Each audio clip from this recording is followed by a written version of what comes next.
Good afternoon, everybody, and welcome to our second round of talks for today.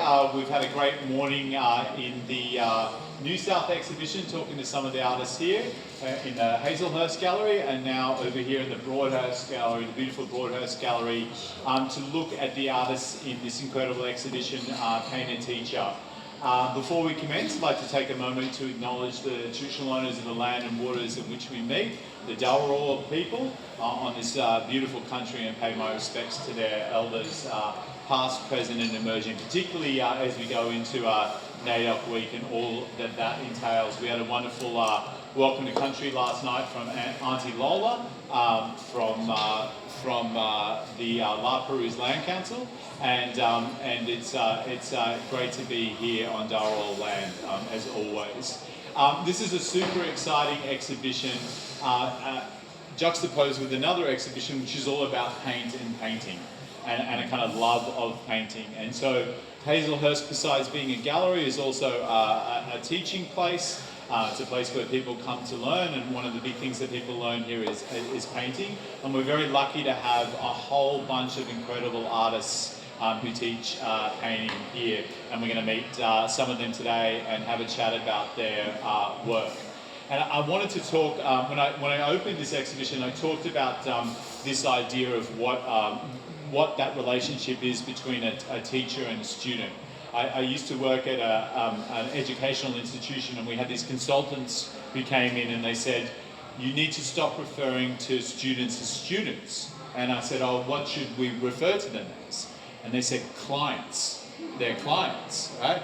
And I said, we will never refer to them as clients, because that relationship between a teacher and a student is such an incredible relationship, because it speaks to lineages, because those teachers were once students who had teachers, and those teachers before them, and this is this incredible artistic tradition that has been passed down, and that's what we celebrate here at Hazelhurst. And our teachers are absolutely the bedrock and the foundation of this place. So it's really exciting to celebrate their work, and also too to give the public an opportunity to see their work, but I think most importantly give the students an opportunity to see their work. And we might talk about that in a second, Lee.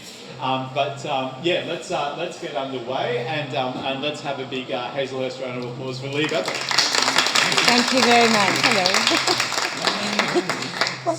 Thank you, Sebastian, for those words, because yes, they are wonderful, and I would just like to thank you on behalf of all the teachers here, the initiation of having us in the gallery. Thank you very much. Well, thank you. We're very excited. We're very excited. So one of the questions that's come up in this kind of festival of painting, a couple of people have asked me to define painting, right? Define what is painting, right? Because we've got a lot of things that sort of perhaps stretch the kind of boundary of what painting is. And it's something that I think is always being kind of reinterrogated, redefined. You know, I guess at its baseline, it's the application of a material to a surface, a material maybe being paint, but that's about as kind of wedded down to that. And I think Lee's work is a great starting point, or works as a great starting point to talk about that. But also importantly, the alchemy of painting. To me, painting always has this kind of magic, right? And there's no greater magic than the use of encaustic, right? So encaustic is like absolutely, it's been explained to me a million times. I'm not a painter, but it is voodoo. Yeah. Right? It is voodoo. I'm with you. Yeah. So Lee, do you want to have an attempt to... I like the idea of voodoo, but I actually say it's Macbeth. You know, it's oil. Damn spot. I will, just very quickly. Encaustic is ancient. It's prior to oil paint. So it's all paint, no matter what it is, has three things.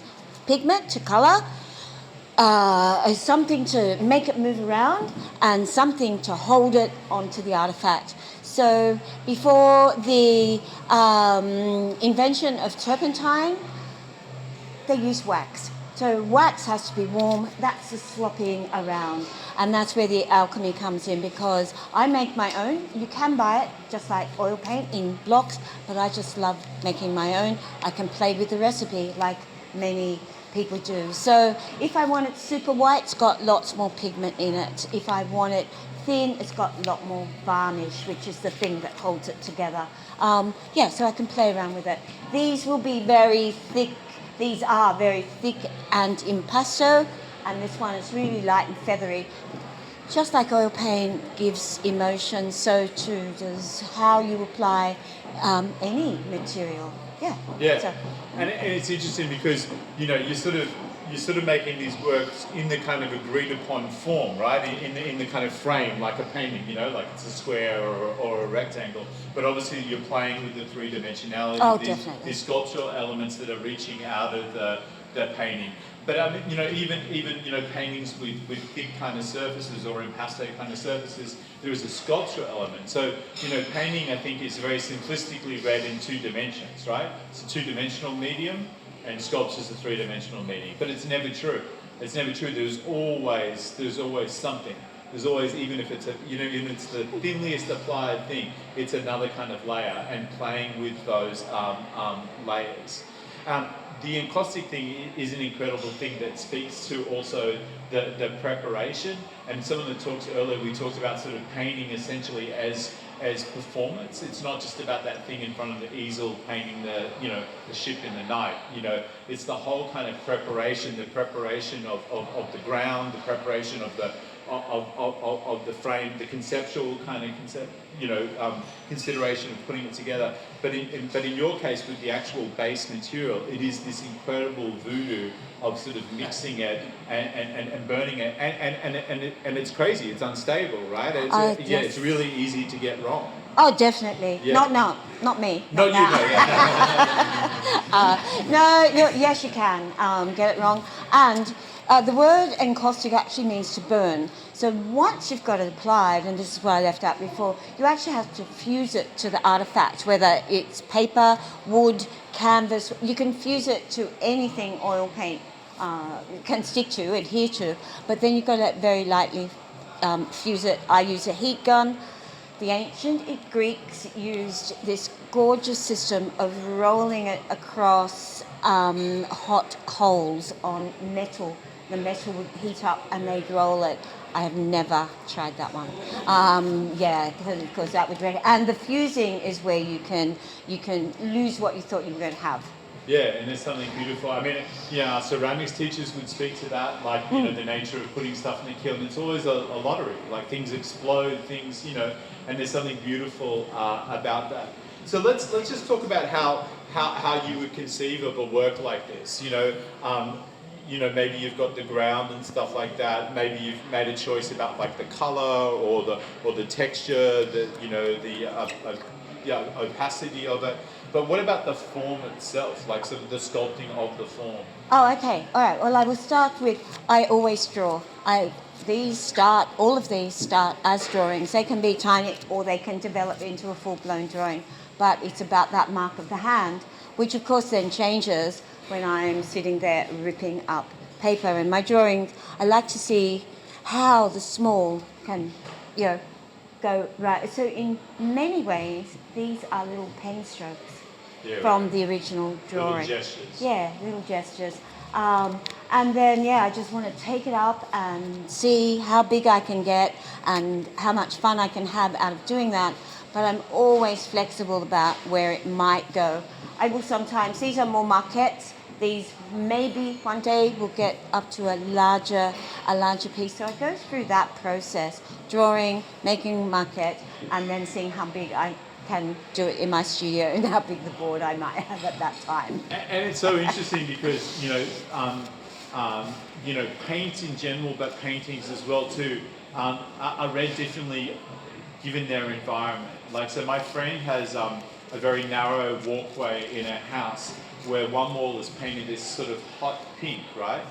And the other wall looks like it's the same pink, but it's white. And it's reflecting from, and I never realized until one night when I went down, I was with my phone and I realized it's a white wall. So that wall is colored by the thing around it. The same thing with paintings, where you place a painting in a home or in a gallery, it'll have a different read. And when we were doing the lighting for this show and playing around, every time we moved the lights, this, it's like, you know, shadow, it's yeah. like those, remember the flip box that, you know, it was like, yeah. So where it's placed and the light source to it sort of animates it. And it has That's that, right, yeah. and that's really important to them. That is one of the reasons that I've started taking the paint off the page so that the shadows can occur. When the light was coming through this window the other morning, that it was just sensational. It was the nicest time I've ever seen it because, it lives in my dirty little studio most of the time. But yeah, no, that's intentional. That's why I play with the distance, that they come out close, further afield, all that kind of stuff is about the movement of light across them. And it's one of the beautiful things about painting and having paintings in your home. You know, this is maybe too much information, but where I shower, right? I have a Mitch Cairns work that I can see, you know, from the shower, like outside. And I find myself in the morning, you know, planning my day or washing my hair or whatever, and I find myself looking at that painting. And I've seen that painting before. I know what the painting looks like or whatever. But paintings have these kind of spaces where you can sort of look into and kind of unfocus, I guess. Yeah. Definitely, and I regardless of what the subjectivity of abstract, realism, naturalism, you live with a painting, and the pieces I've bought over the years, they change all the time. Yeah. Or you see something else and you see, and it could be, as you say, you're looking at it every day. And I think that's the glory of owning any artwork. It really is. It's something that sustains your life all the time. And I wanted to ask about that. You've had a long career and produced a lot of works and stuff.